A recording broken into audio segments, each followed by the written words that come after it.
Hi, Francesca and Nicholas. This is Christina from The Upcoming. It's so lovely to speak with you today. Hello. Hello. What can viewers expect from season two of Platonic? Well, I would say in the first season, we were focused on how their friendship, how Will and Sylvia's friendship affects her marriage, and how her kind of being emotional, not romantically, emotionally involved with Will, kind of mess with her marriage. In the second season, we kind of flip it. And it starts with Will's character being in a relationship, and we're seeing how Sylvia affects that relationship. And then there's kind of a twist in the middle of the season where suddenly Sylvia's life gets turned upside down. I don't want to ruin too much, but that's so that it becomes a kind of different story towards the end. There are some of the same core dynamics in the second season that there were in the first about their friendship being very intense and in some ways helpful and in some ways sort of destructive at times, and some of their kind of antics. Obviously they're new this season, but they have the same like elements of comedy and also sincerity. There's versions of walking through a plate glass window. We don't do that again, but there is that. Big comedy. Big comedy. Big comedy. You will laugh a lot. Sylvia's new career in events planning really takes shape this season. What inspired this specific direction for her character? Well, we wanted, you're always you want to continue the story of the characters from the first season, but you don't want to repeat yourself. And as we were talking about it in the writers' room, we realized just because she got a job doesn't mean that suddenly all of her life is completely solved. That's usually a trope in these sorts of TV shows or movies, or not in these, but in TVs and movies. That just isn't the case. And so we wanted to see like what would happen after she started it. And obviously it's very, very hard to start any kind of business. And so we kind of wanted to delve into that and show the difficulty of doing that and the comedy that can result. And in terms of why we chose event planning in the first place in season one,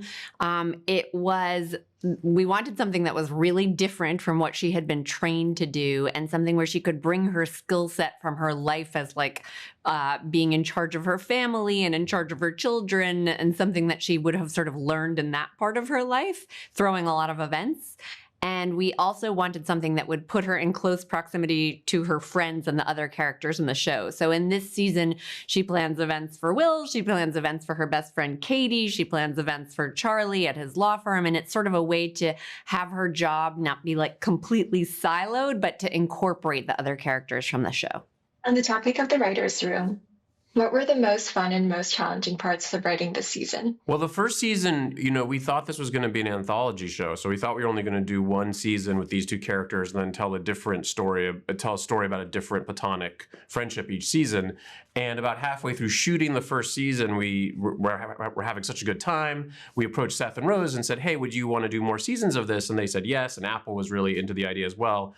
But we had already shot most of the season, or half the season. And so we had planned to tell a complete story, and we kind of did tell a complete story. We changed a few little things, so it wasn't totally buttoned up. But the challenge for the second season was kind of blowing up some of the kind of the little neat bow we put on the end of the first season. So it was kind of trying to figure out how to create a situation where we're starting the second season with conflict and unresolved stuff.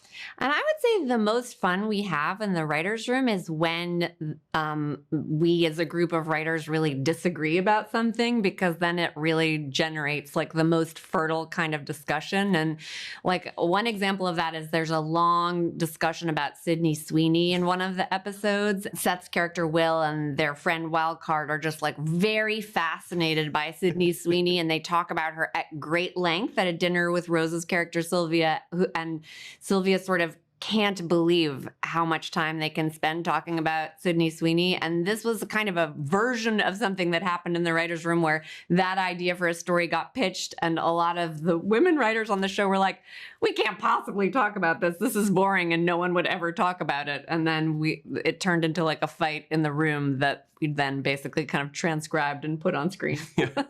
Same with the UFO conversation in the first season. A lot of the people in the writers' room, myself included, are very interested in UFOs. And other people in the writers' room, I would point to Francesca, don't care about them at all. And that became a constant debate and / fight in the writers' room. And then we were like, oh, it's a really funny conversation to have in the show.